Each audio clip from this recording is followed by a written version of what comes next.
Hi all, welcome to my channel. So ఇప్పుడు చూపించే ఈ రెసిపీ వచ్చేసి ఆల్రెడీ తమ్నైలో అర్థమైపోయి ఉంటుంది. సో కాకరకాయ గ్రేవీ కర్రీ అనమాట. చాలా అంటే చాలా బాగుంటుంది, అస్సలు చేదు ఉండదు. సో ఫస్ట్ అయితే ఇక్కడ కాకరకాయని నీట్గా పైన పుట్టు నుంచి వేసుకునేసి క్లీన్ చేసి పక్కన పెట్టుకున్నాను. నెక్స్ట్ వచ్చేసి కడాయి పెట్టి ఒక 2 స్పూన్స్ ఆయిల్ వేసి హీట్ అయిపోయాక ఇలా ఎండు కొబ్బరికి మనకు మసాలాకి ఎంత కావాలో అంత ఎండు కొబ్బరి వేసేసుకొని ఇలా వేపుకోవాలి. సో తర్వాత వచ్చేసి ఇందులోని కొంచెం ఒక 2 స్పూన్స్ పల్లీలు వేసుకోవాలన్నమాట. సో ఇవి రెండు కొంచెం మంచిగా దోరగా వేగిపోవాలి. సో ఇవి రెండు ఈవెన్గా వేగిపోయాయి కాబట్టి ఇప్పుడు ఈ స్టేజ్లోనే లాస్ట్ ఫైనల్గా వేగిపోయాక ఇంకా ఆఫ్ చేస్తున్నాం అనగా ఇలా ఒక 2 స్పూన్స్ వరకు నువ్వులు వేసుకోవాలి. సో ఈ నువ్వులు కూడా కొంచెం ఆయిల్లో చిటపట్లాడాక స్టవ్ అనేది ఆఫ్ చేసుకోవచ్చు.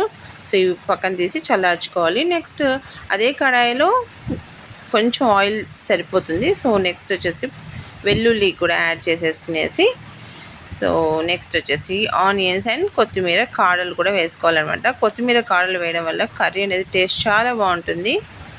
సో ఇవన్నీ మంచిగా వేపేసుకోవాలి పచ్చివాసన పోయే వరకు.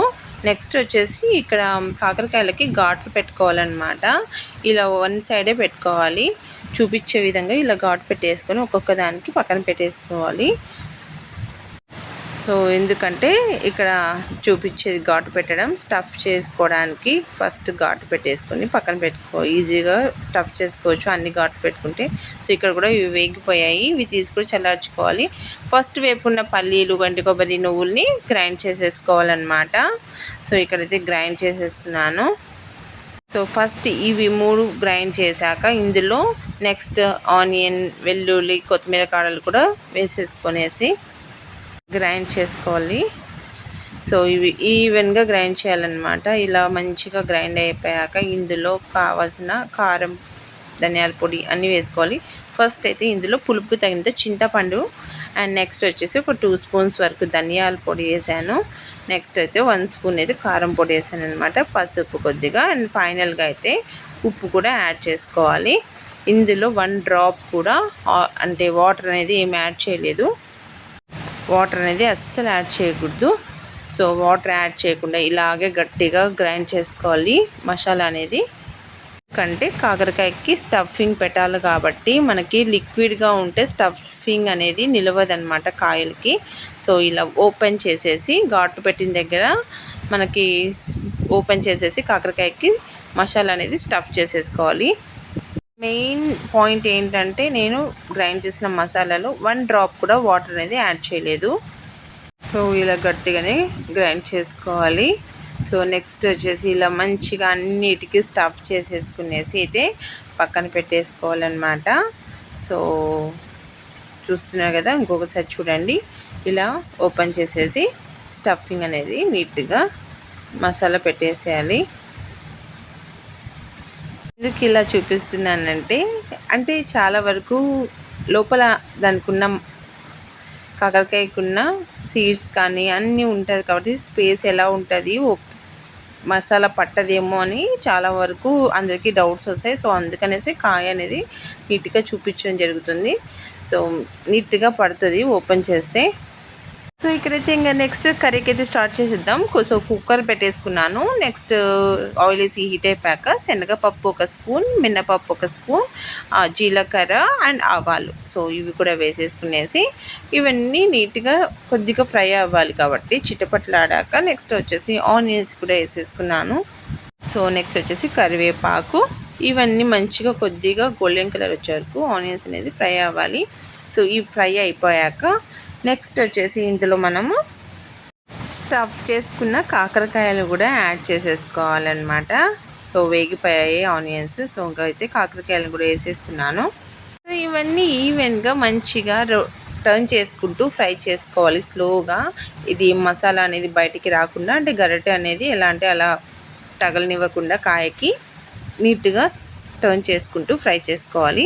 సో జస్ట్ అలా 1 మినిట్ అలా మూత పెట్టేసి పెడితే మసాలా అనేది నీట్గా కాయకు అనేది పడుతుంది సో ఫ్రై చేసేటప్పుడు. సో అందుకని ఒక 1 మినిట్ అనేది మూత మూసాను.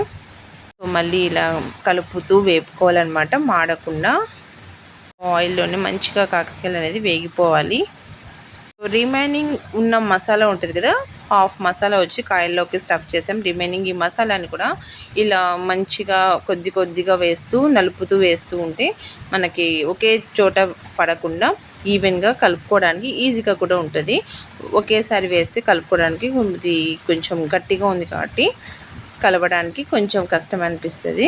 సో ఇలా నలిపి వేయడం వల్ల అంతా ఈవెన్గా కలిసిపోతుంది. అందుకనేసి అలాగే వేసాను. ఎవరి కన్వీనియంట్ వాళ్ళదనమాట. నెక్స్ట్ వచ్చేసి కర్రీకి టొమాటోస్ కూడా యాడ్ చేయాలి కదా. టొమాటోస్ని అయితే ఫస్ట్ అయితే నేను ప్యూరీ చేసి పక్కన పెట్టుకుంటాను.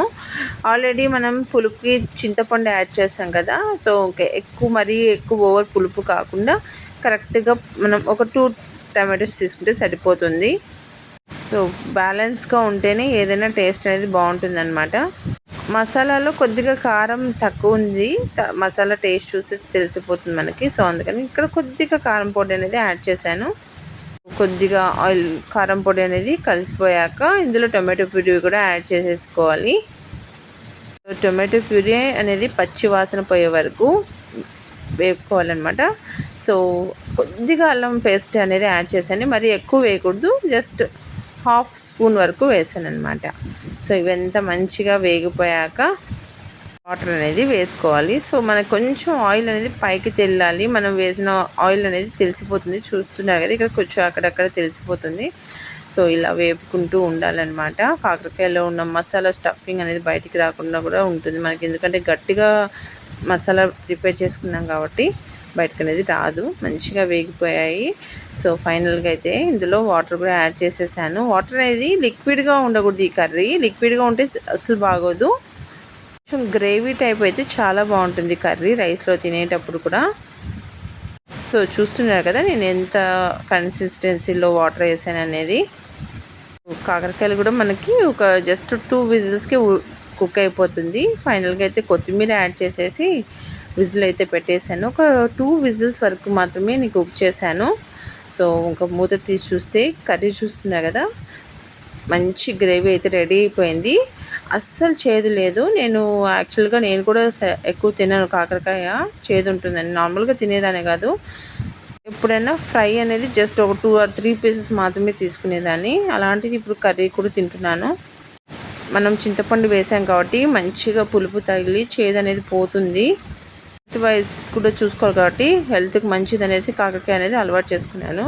సో ఒక్కసారి మీరు కూడా ఈ కర్రీని ట్రై చేసి టేస్ట్ చేయండి, చాలా అంటే చాలా బాగుంటుంది. ఒకసారి రైస్లోకి ట్రై చేయండి. నిజంగా చెప్తున్నా, చేదు మాత్రం అస్సలు ఉండదన్నమాట. సో ఒక్కసారి మాత్రం ట్రై చేసి టేస్ట్ చేయండి ఈ కర్రీని. సో కాకరకాయ తినాలన్న భయం కూడా పోతుందన్నమాట, ఇంత టేస్టీగా ఉంటుంది, అసలు చేదు అనేది అయితే ఉండదన్నమాట. సో నా ఛానల్ని కొత్తగా చూస్తున్న వాళ్ళు ప్లీజ్ సబ్స్క్రైబ్ చేయండి. ఈ వీడియో కనుక మీకు నచ్చినట్లయితే please do like, share and subscribe. Thank you.